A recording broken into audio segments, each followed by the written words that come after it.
Hey y'all, it's Keith, your co-host, doing an intro for the first time in quite some time. I'm excited. And of course, this is the More in Common podcast. It's a place where we explore the fact that we have more in common than that which divides us by anchoring humanity in compassionate conversation. Now, of course, I have to remind you, you can find everything about our show at moreincommonpod.com. You can find our episodes. You can even check out our awesome merchandise. We have some old blogs. We're going to be reigniting those again soon. And if you love what you hear, it's really important to the show and promoting the message and the mission. Share it. Comment in your favorite podcast app.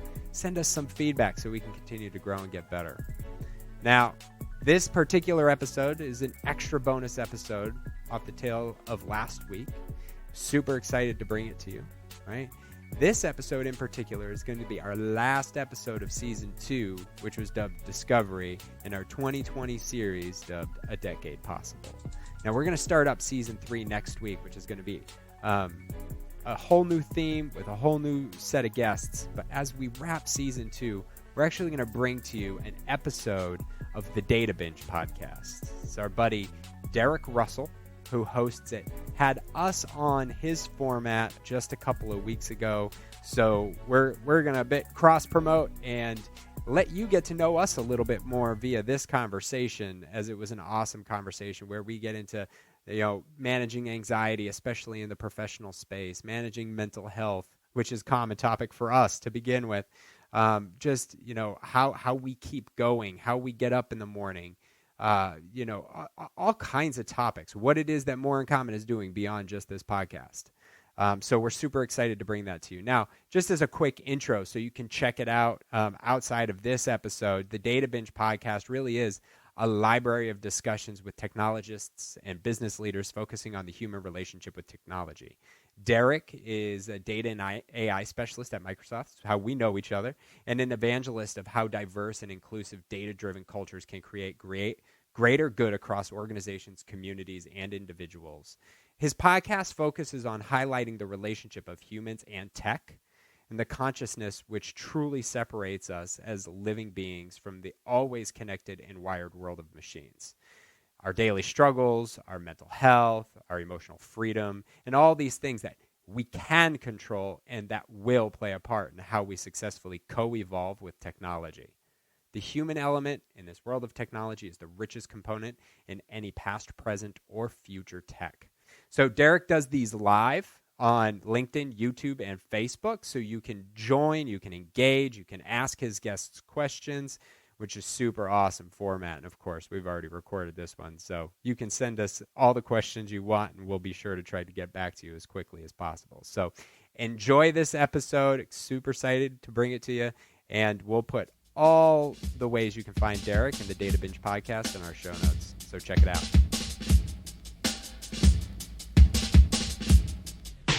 So before we get into it, I just want to talk about audible.com because I love it. I do audiobooks all the time when I'm driving around LA. It's how I love to, it's my preferred way to get books in, frankly. Specifically, I want to talk to you about Neil Gaiman's The Sandman. It's coming to Audible July 15th. Now, I've put off reading this graphic novel and this series of novels because, well, I just got a lot going on. But I'm going to get it. It's in my pre-order list right now. You should think about it. If you've never used Audible, you get a free book, and you can go to our website and click the link and use that to get your free book. We do get a little on the back end, and we appreciate you for the support. So Neil Gaiman, I would also say Norse mythology, really good book. The Audible book is actually read by Neil himself. I really appreciate how he puts his personality into the writing. A little bit funny, some new stories or new twists on stories from the Norse world that my fantasy nerd self likes.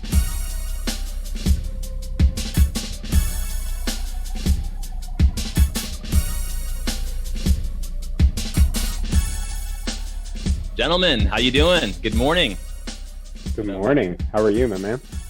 I'm doing well. Welcome to this live production of the Data Binge Podcast. Thanks for joining. Thanks for having us, man. Yeah. Thank you. Very excited. Good. Fired up. Yeah, this is great. We got everything working. We got everything going. So I wanted to start off the session today just because you guys are very special guests with a quote and wanted to talk about what you guys think about this quote. Because I think about you two gentlemen when I think about this. Life is a fight for territory. Once you stop fighting for what you don't want will automatically take over. That was from Les Brown. Can you read that one more time for me? Life is a fight for territory. Once you stop fighting for what you don't want will automatically take over. What are you guys' thoughts about that? Yeah, I'll go. Yeah, like there's this thing. There's been a lot of different processes going on in my life, and there's been this thing of just accepting what is and like accepting who I am and accepting, and along with that has come this opening of opportunity. It's wild, and the only other thing it made me think of is we get to keep what we fight for. So like when we say things like I'm bad at remembering names, like you're owning that, you're keeping it. But that's what came to my head. What about you, Keith? I love my daughter is what's coming to my mind as she steps in right as we get started into my office to say hi. Hi, my love. I'm on a call right now. Okay. Yeah, I'm working. You go eat lunch, okay? You could bring her in for a quick. I see some. You want to come say hi? You want to come say hi? Well, you're saying hi. Can you please not go through my stuff? In 20 years, you're going to see this on YouTube. Oh, yeah. Exactly. Yeah. I love you. Enjoy your lunch. Okay. She said enjoy. So I apologize as I missed Rodney's answer there. But the thing that when I hear that quote, first of all, thank you for thinking that it applies to us. Yeah. I think about my life, and I think about that fight for territory as the territory that you want. In essence, the entire world isn't a competition other than it being a competition with yourself. Like, what territory do you want? And if you don't go after it, then whatever territory you're in or whatever space you just kind of stumble upon is going to be where you are. Whether that's what you want or don't want, it's just going to take hold of you because you have to be somewhere. You're going to live in some space somewhere. And I feel like that's been up to this journey when, my oldest was born. You kind of fall into the things that are rather than going after the things that you want. And that's what I think of when I just feel like we're in a better space where we're finally going after the thing that we want to get after. So why do you think of us when you read that? Right here? Well, because in the title of today's discussion, it's anchoring humanity in compassionate conversation.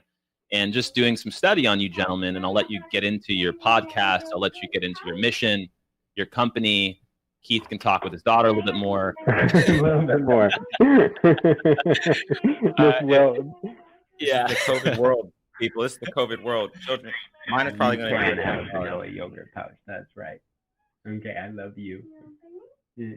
No, you go bring it to Jen, okay? So sorry, folks. Yeah. You're good. You're good. No, just we're just thinking about this discussion. You guys have gotten to this space where you help people have better conversations, and that's really tough. So, can you talk about what you guys are doing with your podcast? You talk about what you're doing with your mission, a little bit about how this came together, so we can talk about territory. So the mission, look at that. I mean, hi Adeline. The mission, you just, that's the title, Anchoring Humanity in Compassionate Conversation. That's the mission. He said, hi. I can't have a vanilla pouch. where this comes from. I can't really talk about where we are with it right now without talking about where we come from. And really, this whole thing came about because of me and Keith's friendship over the last 18 years. And we met in college. And very quickly, we started to have conversations that, we got into very sensitive topics that you may not have in general with a friend. Definitely we're going to have somebody who's not quite a friend yet, but we were getting into gay marriage, gay rights, religion, politics. We got into everything. This would be at the gym. We'd be at the gym at Purdue, working out, throwing the weights around, and just having these heavy conversations. And it kind of has to do with our personalities. We're not real big on small talk. Like, that's our small talk. It's like, what do you think about politics today? And fast forward, we realized that we've created this space for each other to be who we are in our friendship. Sans judgment, or mostly sans judgment. I mean, there's some, but it's just a free space to be who we are. And we're like, man, I think I said to Keith, like, let's start a podcast. And his response was, what's a podcast? But then he said, yes. Like, yeah, it would be dope if other people could have a conversation. We had a conversation about Kaepernick kneeling, in which we disagreed at first.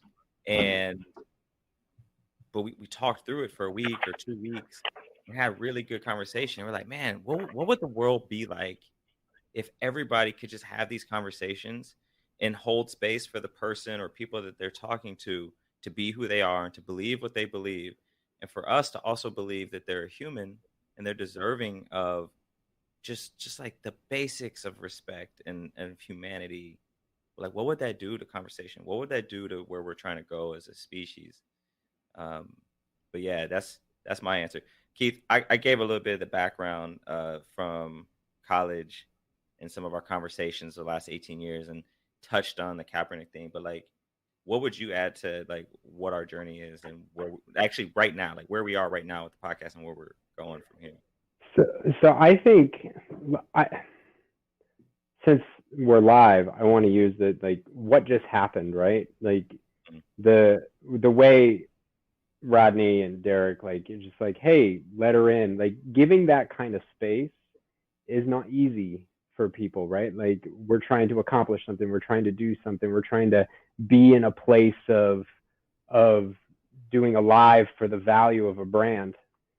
And at the end of the day, like, life is life, right? We all have these experiences that bring us to a place that in any given moment we should respect in one another, right? Like, you guys have given me the space to do this. And what's funny about our friendship, and I think this is what I would add to the backstory, Rodney and I when we first became friends, like, we didn't just set out to have hard conversations about stuff, right? We just did. And the first hard conversation we have is about gay marriage. And we were on different sides of this argument, right? And it wasn't vehement, but we were on different sides. It wasn't vehement, but we were on different sides of this argument. And which might be, it might be germane to get into, like, where we were on certainly can. Maybe. Yeah. Because, it's so we're on different sides, and over time, like, we didn't hate each other. We didn't like judge each other. We just kept having the conversation. And years went by where we're suddenly in a common place about it. Now we both, think positively about it.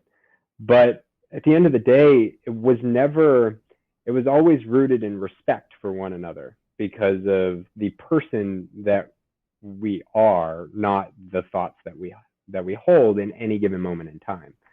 And what we've started to do is really think back upon that through many different conversations like that, like Rodney said, Kaepernick in particular, and dissect it. Like, what is it that we're doing that suddenly in 2020 seems to be hard for a lot of people? And what is it that we've been able to do and continue to do? And that's really kind of where we are today, is having dissected that in a way that allows us to not just demonstrate it like through the podcast, but talk about some of the things that we think are relevant to creating that space. And and my anxiety is a little high, so I apologize. Like, it got me a little flustered when she barged in, and it's one of those parenting things. Like, I don't want to yell at her or be mad at her.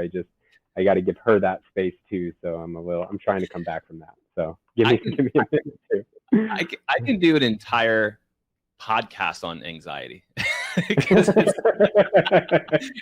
and all I would do is just do a podcast and just do this. Okay. I just record my day, right? I just record my day. Yeah. May is Mental Health Month, so we might as well talk about it. I mean, because it's part of our journey. This COVID world has thrust us all into a place where I don't know. You guys can't see it. There's a crib in my office right now because this has become my youngest daughter's. Like we cohabitate this office, and my oldest is in here a lot, in and out during calls. I'm pretty sure she'll come in before she heads out in a little bit. That was really hard for me. Like perception, expectation, being formal, like all of these things that I have in my head. And now I've come to the point where I relish it. I love it. I love it when she jumps in on a call and says hi. I'm going to miss it when she's not doing it. But yeah, the anxiety of the moment, I could feel Keith because I know him well enough to know he was having it there. That's why I was trying to talk over it because I know that's there. But like, how does it show up for you two? Yeah, I mean, I would, for me, like just taking that moment, like my heart races, it's all that. My anxiety for this moment is in particular towards your brand, right, Derek? Like, this is your show, this is your platform, and I want to be respectful to that. Whereas if it were our show, I'd be like, yeah, let's make this happen and let's go, right? So, but yeah, it's definitely a lot of historical expectations of behavior that aren't necessarily aligned to how I want to live my life. And I'm starting to come to that same place, is just embracing it and just, making it happen versus fighting it. And, I don't know about you, Derek. You could record your life, say, and it'd be titled Anxiety in Action. So we got some folks that are actually coming in on the live LinkedIn. We got a good morning, gentlemen. I love catching this live from Kirby Repco. What a great way to start the day. We got some comments about your shirt, Rodney. Great shirt. And then Phil Wilhelm, he's a GM at SMB Sales at Fortinet. He said, depression typically comes from thinking about the past too much. Anxiety typically comes from thinking about the future too much. Which I think, yeah, absolutely. For me, I have this expectation. I have this character, and just getting deep, the character is called the wolf. And I've discussed this character with different coaches and my wife and others. And this wolf character is constantly asking above and beyond type of objectives from me. And if I can't meet everything perfectly to the best of my ability, there is no other characters that exist or competition. The competition is so fierce within myself, within this character, that there's constant anxiety from not meeting that. And we could probably go deeper into how I was raised and, not having my dad around growing up, but that's just reality. And what it does is it brings me closer. Having so much of that brings me closer to, it's like this social IQ spider sense that goes off when I feel that others have it too. So part of my job as a salesperson, and just to, hopefully as a leader at some point in these different areas, is to just recognize when people are feeling that and do whatever I can to just step away from it or make it better in some way. That's kind of my thoughts on the topic. Do you? And I was going to say real quick, Keith, Derek, you're absolutely a leader. Like in all this that you're doing, from a business aspect, and like you 100% are a leader right now. Like I look to your podcast, I look to what you're doing in LinkedIn, the conversations that we have, our weeklies or whenever we can get them. Like every time I walk away with something new and energy, and like that's a leader. Like I think we're all leaders when we decide, well, whether or not we decide to be leaders, because people are looking at us. And it's, if we take that and we own it, or just live who we are fully, whether or not we call ourselves a leader, that's going to have an impact on people, and you have an impact on people. So I just want to call that out, because you have an impact on me. So I count as people. Likewise. Yeah. You are you. people. Yeah, you are one people. I'm curious. So you saying that about the wolf reminds me of something Matthew McConaughey said. What a person to quote inspirationally, right? Yep. But he talks about when he was 15, he was asked a question like, "Who's your hero?" And he comes back with the answer, "My hero is me in 10 years." And then at 25, he was asked again, "Are you your hero now?" And he said, "No, I'm me at 35 in another 10 years." Like, his hero is the person he's always striving to be. So I'm curious, like, is the wolf that, or is the wolf a misalignment to like who you are on a day-to-day basis, and it's just an unattainable goal that gives you the anxiety that you feel all the time? I think it's that. I think it's like the moving goalpost, and maybe it's like maybe it's not the self in the decade, the 2 decades. It's like this moving goalpost, and like, it's fun, but it's also fun.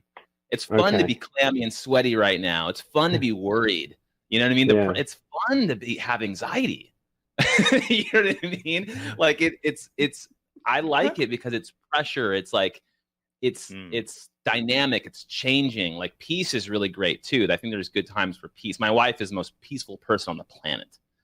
So like, we go along really well. It's a good balance, but like, how do you act and achieve in that moment of like sheer pressure and fear? You know what I mean? And if you can pull it off, which we usually do, people survive, they wake up the next day, like that journey is like amazing, which is crazy. You know what I mean? So I think it goes back to that initial Les Brown quote, which you might have to read again, because you alluded to past a little bit.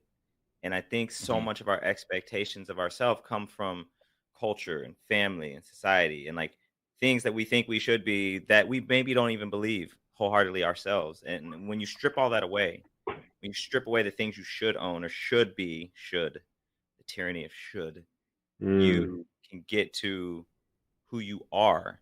And that Matthew McConaughey quote I love. And this week, it's funny you bring it up, Keith, that quote, I was listening to it and I realized that my hero is me right now and me in 10 years. Like, I am who I am supposed to be. And I love that. And I love me for it. And man, I can get better and I can do better. And I'm going to keep striving for it. Yeah. How did you, sorry, Derek, I don't mean to put this back to you. I'm fascinated by this since we're talking about mental health and Mental Health Month. How did you get to the place of embracing your anxiety to drive you versus it doing what it does to so many of us, including myself, at times, just knocking you on the floor and just saying, "I'm going to avoid it," and walk away? So I have to attribute that to my wife. And we met when I was 28 or so, and I was, living the solo bachelor life, kind of pursuing and consuming and just living within the ego and just not taking care of myself. And she told me to read The Power of Now. She told me to go to therapy. I did all those different things. And now those are like tool sets of mine. So I typically always see a psychologist at some point, and bring that person, that coach, growth items that I really want to work at. Like, I bring a plan and I have a vision for where I want to get. And in those like very careful planning sessions and like very self-introspective type of discussions with myself, I know, like, that goalpost, right? Like that goalpost, it's moving constantly. Like, how do I reach happiness? Well, I know that happiness doesn't exist. All it exists is the pursuit of your values at that moment. And those values change all the time. Those aren't things that I just conjured. I learned that from mentors and coaches. So like, I think with that moving goalpost, if people think of it that way, you're never going to reach the present moment. You're never going to be able to I meditated this morning. I was thinking about this podcast for 9 minutes of that 10-minute meditation. And I was okay. I was okay with getting crushed. You know what I mean? By my mind. Yeah. So it's also that okayness. So it's this crazy harmony. And I would like to understand what you guys think of that. I mean, you guys have interviewed 77 people on your podcast. You've had to learn. I can't imagine how much you've learned from all that. But what are you guys thinking there? What are your thoughts? It's an interesting quote about happiness. I think in that definition, happiness becomes the present moment, and being in it and seeing that you're not in it. So meditating and then seeing that you're thinking about this thing that's in the future, but recognizing it and not judging it. To me, for my life, that's happiness. If I can, that's it. That's happiness. You just mentioned some amazing things. Eckhart Tolle, Power Now. Man, that was a game changer. One of our guests, Nabi Fofana, Olympic sprinter, gave us that. I don't know. Those are my initial thoughts. What do you think, Keith? Yeah, I think that lack of judgment in the moment, because our mind definitely can take us in many different directions in any given second, right? And to have a peaceful mind is an incredibly time-consuming effort, right? Yes. And being able to move forward, that lack of judgment that you do, I think actually anchors you in the present. You're thinking about this thing for 9 minutes of your 10 minutes, but you're at peace with it. I think that exemplifies a level of happiness that it's acceptance. It's this is my moment, this is where I am, and this is what I'm doing. Even if I'm thinking about the future, I'm good with it. That to me speaks volumes about your ability to drive forward and keep going. Because one thing that's been really hard for me, and I know for Rodney, because we talk about it all the time, is anchoring on the journey, right? Anchoring on the process. We have goals. I've had a lot of goals in my life. And a lot of times when you set a goal 10 years from now, it becomes impossible to achieve if you're only focused on the goal, right? If I only say, oh, this is what I want in 10 years and then do nothing to achieve that goal, that 10 years is going to come and go and the goal will just be a dream. And I've done that a lot in my past, especially in my adolescence, my teenage years, and early adulthood. That has changed significantly in my life, in the appreciation of the wake up, the 9 minutes of 10 thinking about the next thing that you're doing in a meditation, the therapy session that I had this past Monday, the 2 days up, each step. We just recorded 100 Daily Chronicles. We can talk about what that is, but that is a LinkedIn video series that we set out to do for a variety of reasons. And Rodney and I just talked about this yesterday.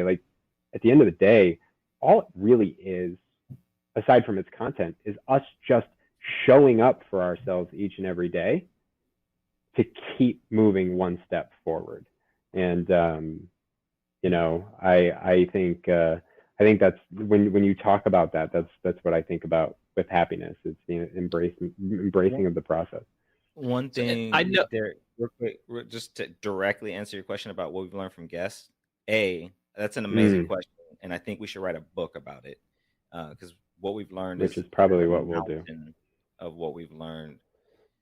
The podcast More in Common, I've always referred to it as and we have referred to it as a social experiment to prove the hypothesis that we have more in common than that which divides us. And so what we're learning is what are the commonalities. And the thing interesting, so we're in Mental Health Month, we're talking about anxiety and depression. The thing that is the most common out of all the conversations we've had has been conversations about mental health, and more frankly, it's been about mental illness, being out of balance with mental health. But that's something that all humans face on some level, some degree. And I think it's a gateway for, or what it's time. I think it can be a gateway towards compassion or empathy, and it depends how you internalize those two words. For me, it's compassion. I think it can be a gateway to saying, man, like, I don't know what happened to you when you woke up this morning, or on your way to work, or with your family, or whatever it is that caused you to react the way that you reacted. But it probably doesn't actually have to do with me. It probably has to do with who knows what in your life. And I can give you a little bit of grace in like 90% of circumstances. There are things that are unacceptable, but for me, it's an entry point into compassion. And that's like one of the biggest things I've gotten out of this, because coming into it, like, therapy and talking, like, I've learned so, like, anorexia and bipolar. I've learned so much from our guests about what these are and what it means to live in these spaces that I myself don't live in and have never known anybody that's talked about it. So it's just been super enlightening for me. And I'm curious, and thank you for that. I really respect, like, doing 100 YouTube videos. I mean, and one of the reasons I wanted to have you gentlemen on the podcast is, and another reason I read that quote is because it's obvious that there is within both of you, there's some territory, and you're consistently and constantly showing up to claim that territory on a daily basis. You guys are putting out a lot of material. I know you're working super late. The amount, and we'll get into what the building a brand looks like and building a podcast. I certainly know what that looks like. But there's a lot of respect coming into that. I'm interested in understanding, like, through this process, like, what is the key differentiator between someone who's able to move forward and do something like this and someone who's not? And, like, what is the self-talk that exists there? I thought about this a lot, and I've heard varying quotes, varying people talk about the idea that success or achieving whatever it is you set out to achieve, define success and what it is for yourself, and that is what it is for yourself. It's not what it is for me. And you define that and you set that out. That attitude, that behavior, it's not anointed upon you, right? It is not given to us. It is not biologically ingrained into who we are. There are different obstacles for different people based on life experience and biology and all those things, but the number one thing is just showing up. Like, no matter what, you cannot replace just showing up. Yeah. And you can't think about it and it happen. Like, you just got to show up, and it could be the worst product in the world and no one could watch it. But to the quote about claiming the territory, it's not the competition with others and there's this zero-sum game in life, right? Like, your territory, your space, and the things that you want to do, whether it's a hobby, whether it's a passion project, or whether it is your fundamental alignment, your ikigai, the thing that you get paid for, the thing that you love, the thing that you're capable of, and ultimately deliver into the world. Like, none of it works unless you just show up. And that is just a lesson I've learned through this process, that it doesn't matter what I've thought about it or how good it is or how bad it's been, because we've had some certain moments. We just keep showing up. And, it's just, and the more, I think you and Rodney have talked about this and created that circular argument about, what is it? Momentum creates motivation, creates action, right? Like, yep. It's not just Rodney, just sitting back and waiting for the motivation to strike you so you act. Is, it's just, sometimes you just got to show up, and all of a sudden you're motivated and you're acting, and things just do, right? Yeah. Everything takes care of itself from there. We could talk about that. That's a good point. I don't know if it's before just showing up or right along with it. I think they're probably parallel, is belief. Like having a belief in yourself and in the thing, so that when you do episode 75 and you're like, man, I don't have any followers or any likes, because it's not really about those. Like it is about showing up. Like for me, that's success. But you got to have a belief, because there will be days where you're like, why am I doing this? Like that's, you talk about self-talk. Like, why am I doing this? Nobody cares. Well, I care. And like I'm very aligned with the reason that I'm doing it, the reasons that I'm doing it. So it doesn't matter if anybody else cares. I'm going to keep showing up. And along with that, there's this ownership, so territory of the idea of the thing or the things, but it's not possessive. It's to a point where it's like, when somebody does see it, if they give feedback, it's like being able to take that and augment. It's like, okay, I want this to be, who is it? Reid Hoffman, the CEO of LinkedIn, or founder of LinkedIn. He's got a great podcast. I can't remember the name of. That's how great it is. No, I'm playing. It is really good. It's a good podcast, bro. It is good. I'll put it in the show notes for folks. It's about startups, but he talks about your first product, whatever it is. He's like, if you're not embarrassed, you're moving too slow. And I kind of agree with that.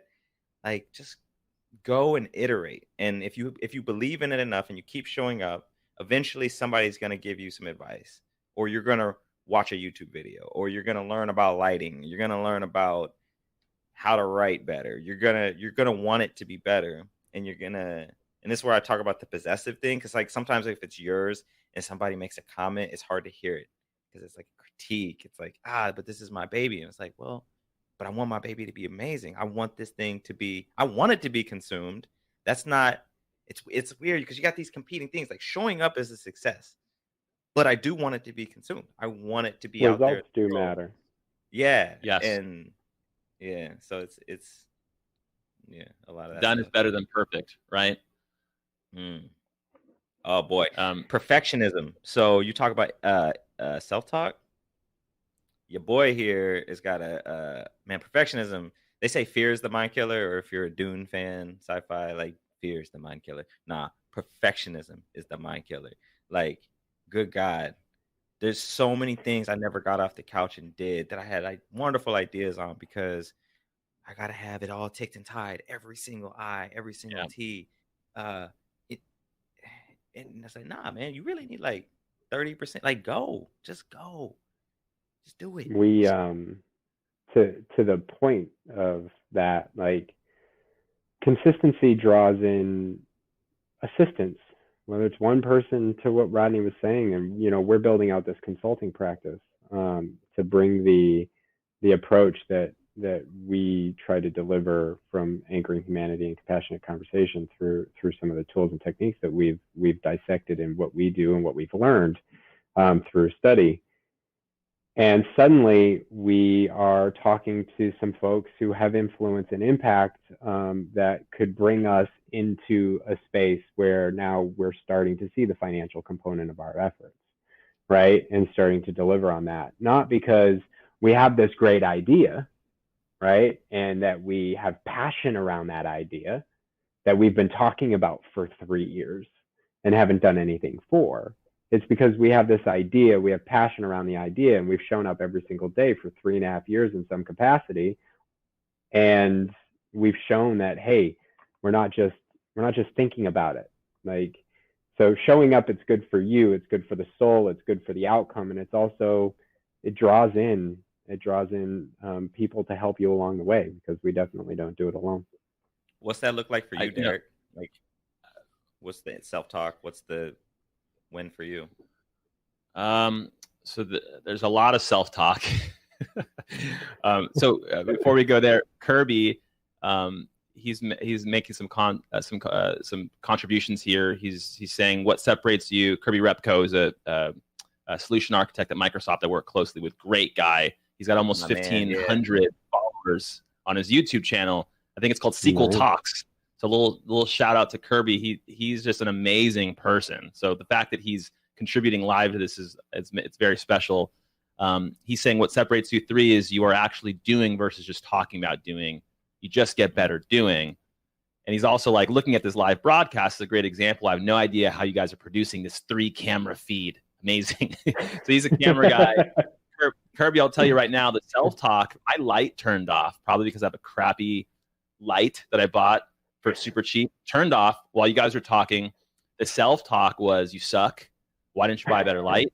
Why can't you pay attention to what's going on right now? Don't screw it up. You're live. You really suck. Oh my God. Like, why are you even doing this too? You know what? It's cool if you suck. It's not that bad if you suck. Oh, Rodney's point is good. Okay, we're getting back. So it's super cyclical. That's kind of what the self-talk looks like for me. But at the end of the day, I love Gary Vee. I love people who talk about doing.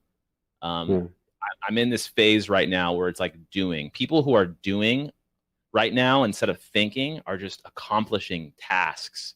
You know, I have people that I work with that are just constantly doing, like, what can I do in this time?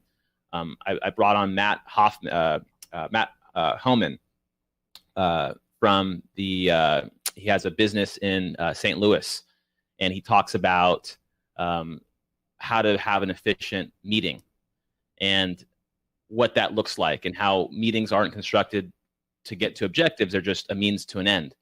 And like, that's how a lot of people live their lives. I think they're just coming to this thing and expecting things to happen. You really have to have a vision. You have to execute against that vision. You have to continuously tell yourself, I think, good things and bad things across that journey. But like, at the end of the day, just do it. Just put it out. Just press record. Just get on this thing. Just let your light fail. Just let your daughter come in. Yeah. You know, just let it. There's a quote I heard from Brene Brown in, I think, Dare to Lead, and it's about the man. It's the man in the arena. It's Teddy Roosevelt. I just want to read the first part of it, because what you just said about people doing, and I believe that, I listen to people not doing as well, but there's a different size grain of salt added to how I ingest it. But the man in the arena, it's not the critic who counts, not the man who points out how the strong man stumbles or where the doer of deeds could have done them better. The credit belongs to the man who is actually in the arena, whose face is marred by dust and sweat and blood, who strives valiantly, who errs, who comes short again and again. And then there's more. There's a lot of really good, I mean, it's a long, really good quote, but like, I heard that, and I was just like, there's this, so like, from personal, I shared the doing, like, previously, primarily because the majority of my life, like, I'm 38 in a month, and much of my life, in a very, very real way, has been thinking about the thing I want and not doing anything for it.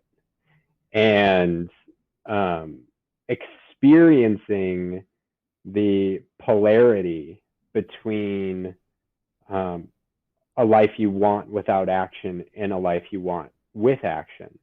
And what I'm coming to, especially in this space, is that the doing component, like you said, Derek, doesn't have to be perfect. We have the tendency, I know I have the tendency to want to, as Rodney said, just figure out how it's perfect. How does everybody do it? How is it done naturally? Like, what are all the ways that you're supposed to do it?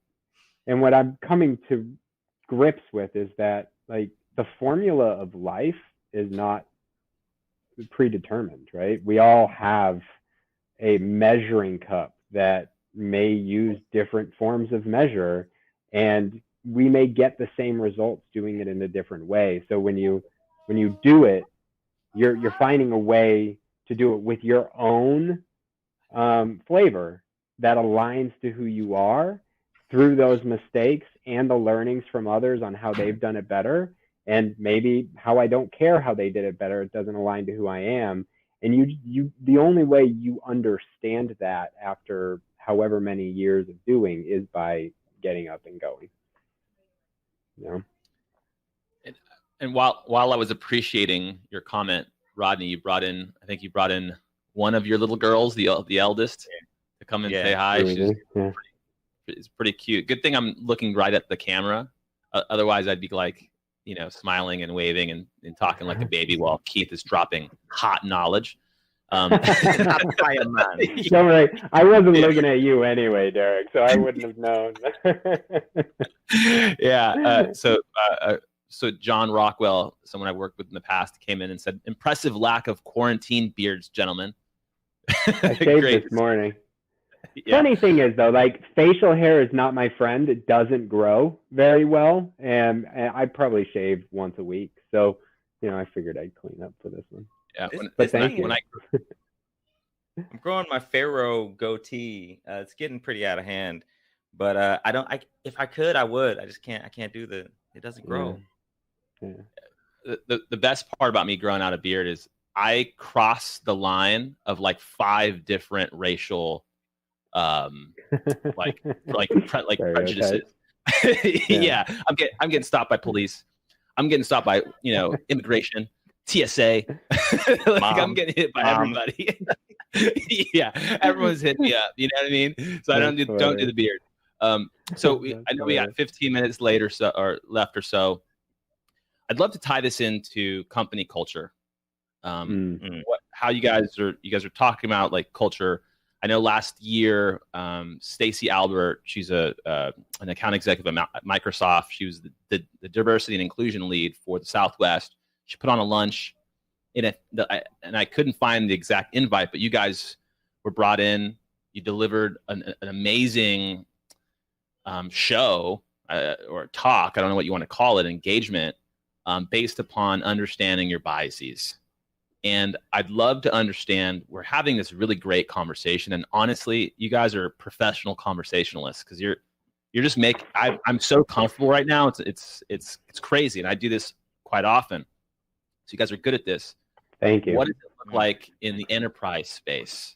What are the challenges, and what can people do to start having these types of discussions, being okay with having your daughter come in on a live feed and, the self-taught, all the different things we're talking about, like how does that come into company culture? First up, big ups to Stacey Albert. She was actually my manager for a little while. Great people. Also, I have to say this before we go off the air. Derek, you just had your 40th podcast episode, I think. I did. Number 40. This is number 42. It will be. Yeah. Congratulations. Congrats, man. Because that's no small thing. Yeah. The average podcast is around 6 episodes. I don't know if it still is, but it definitely is close to it. Yeah. Yeah. Or maybe it's 13, but who knows? But anyway, good on you. Yeah. Good on you, and congrats. Thank you for that. Thank you, guys. Yeah, seriously.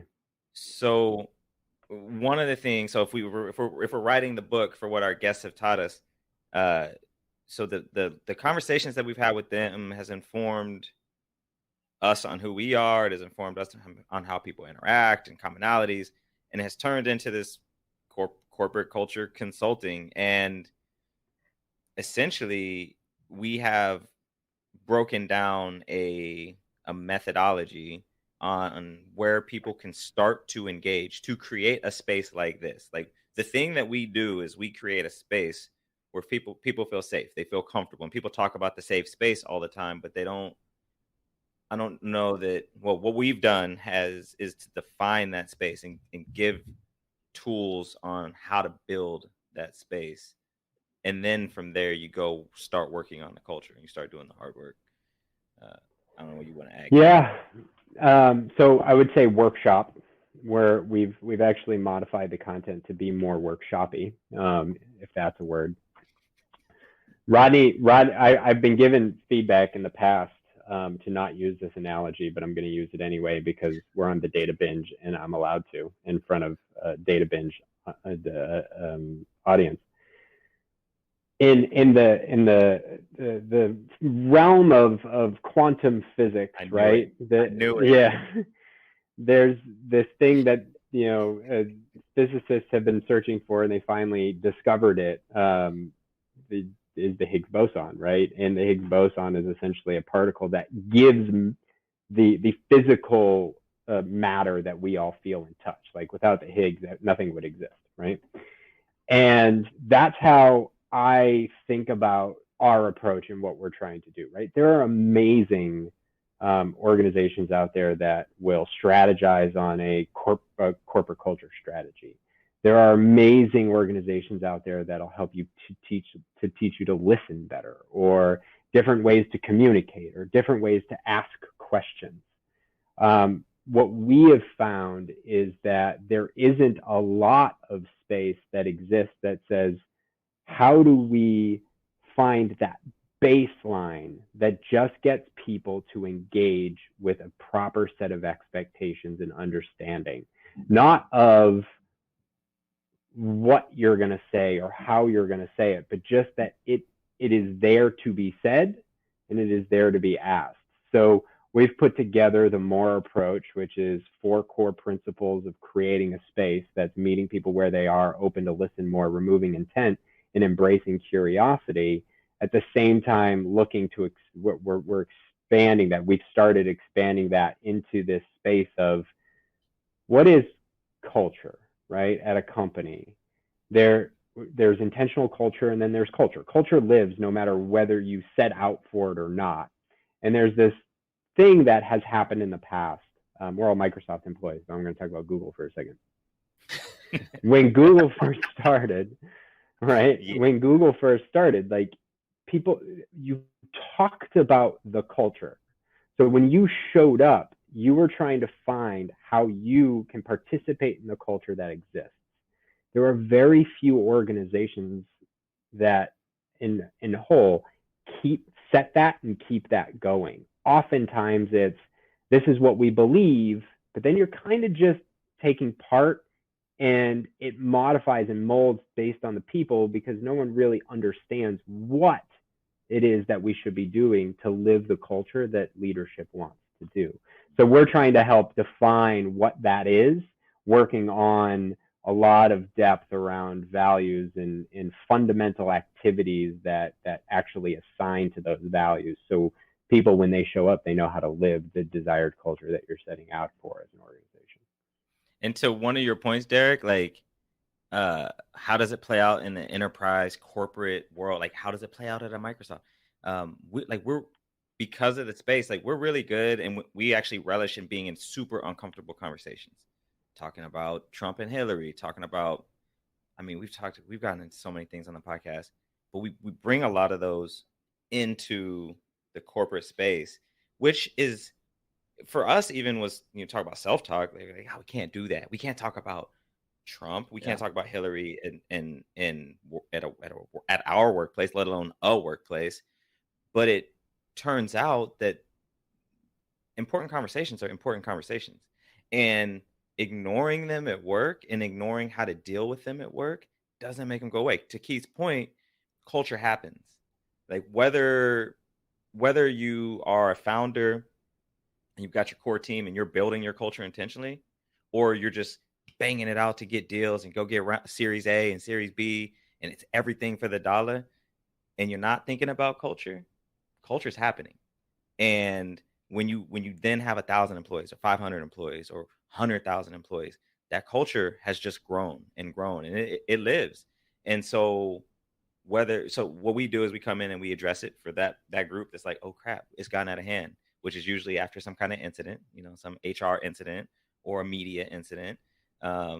Or if somebody's like, I want to be intentional about this up at the front, like, I'm building something and I want to have my culture be meaningful, then I will do that. And part of our inspiration, back to Reid Hoffman and his wonderful Masters of Scale, that's the podcast. Yeah, that's the podcast. Yeah. Nailed it. Yeah. He talked, there's a great episode about the Netflix culture deck, and they have very concretely defined their culture. It opens with the bull that was in front of Bear Stearns that had all these platitudes and loyalty, integrity, honesty. And we know what happened to Bear Stearns. Discipline. You can have words, but words aren't culture. Yeah. So we talk about living culture. And go ahead, Keith. I was just it would be quick, because I'm not often quick, but Dr. Mike Gervais and his high performance culture training Yes. Talks about the identity of an individual contributor or an employee. And for the longest time, it's I have my home life, I have my work life, and they're two different people. When the reality is we are the same person, right? And as a result, it's engaging the humanity of the workplace and allowing that engagement to bring in an inclusive culture that so many people are trying to deliver on these days.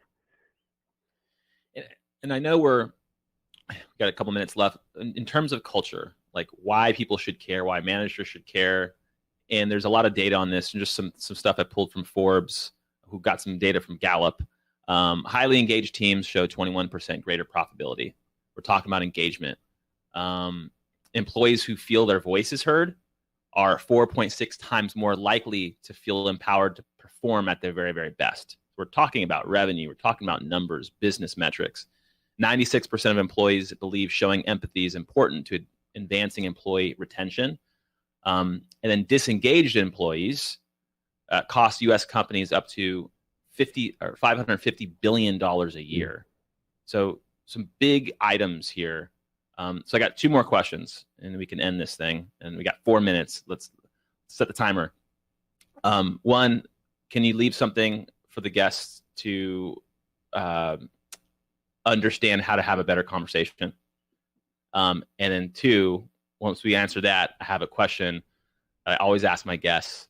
You have unlimited resources. You have 7 days. What would you do with it?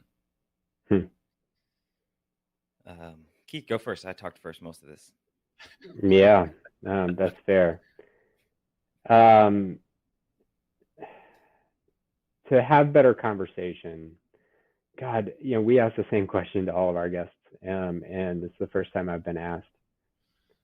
I think there are just so many things that you can do, but at the end of the day, Rodney's talked about it a little bit. What someone else thinks, says, acts, does, it's not about you most often, right? It's about whatever their lived experience is. In that lived experience, it doesn't mean that they're suddenly a bad person, a bigot, or hateful, or whatever it is. It just means that their lived experience is what it is. And there's opportunity in that conversation to learn more. Seek to learn more in conversations. Ask questions. We don't ask enough questions generally. One side asks questions, the other side answers. We see a lot of interview and conversation. So ask questions, bounce them off each other, and just learn more from each other, because I think that is a core to making conversation easier. So the start of this journey, you mentioned Dr. Mike Gervais. The start of this journey for me was then 5.5 years ago when I meditated for the first time. I'm not saying you have to meditate, but I think there is a power in sitting with yourself. I don't care how you get that, like it's running, working out, but actually hearing yourself and seeing yourself. I think it just allows you to see who you are in a room, or be open to hearing who you actually are and how you're showing up. And then my thing is compassion, man. And it's not this ethereal, unattainable thing. It's just, you're human. I'm human. Sometimes life is effed up. COVID-19 sucks for everybody for different reasons. It's not just that it's worse for me because I have 2 kids and you don't have any kids. It's hard on everybody for different reasons. And if I can just come to a place where it's just I see your humanity. I see your humanity. I see my humanity. Let's start there. That's where I think it starts at. Now, on the other one, is it 7 days to accomplish it or 7 days to start it? You got 7 days, and then you die. You got 7 days and there's nothing left. So you got unlimited resources. We've had guests say that they're going to clean their house. We've had guests say that they're going to march a bunch of lawyers into the CVS Capitol and demand that they shorten their receipts in 7 days. We've had whatever comes to mind. What would you do? I would build a sustainable education system for every child in this country that is completely self-sustained, not government dependent, that pays teachers enough money to deliver regardless of socioeconomic background. And then I'd die and it would live on forever. And while he's doing that, I would take this work that we're doing around conversation and get to know people and culture, and I would accelerate it, honestly. Like, I would take it to the point where it doesn't need me. It's its own self-sustaining organism, and I would peace out. Yeah, you got 7 days. So I would do a Luke Skywalker and just dissipate into the ethos and be like, y'all got this. Great Jedi. Gentlemen, this was, I know you guys have a hard stop. This was an amazing discussion, and just thank you for making it two-sided. Thank you for asking me questions and being patient and helping me learn, inspiring me to aspire for greater. And I'm sure a lot of folks are looking at you, gentlemen, so continue the work. What's the best way to get a hold of you, gentlemen? Through moreincommonpod.com. What's your cell phone number? No. Okay, moreincommonpod.com. And I'll put moreincommonpod.com. That's the access point for all things More in Common. Go there, you can get it all. And you can find us on LinkedIn for sure. Since we're here, More in Common. Not the research institution. The one with the microphone on the logo. Derek, thank you. Thank you for the space. Thank you for the opportunity. I actually look forward to doing more of this with you. You've been an inspiration. Man, I want to do more. So yeah, thank you. Keep doing what you're doing. Bye, gentlemen. Keep it up, man. Keep moving. All right. I will. Thanks, guys.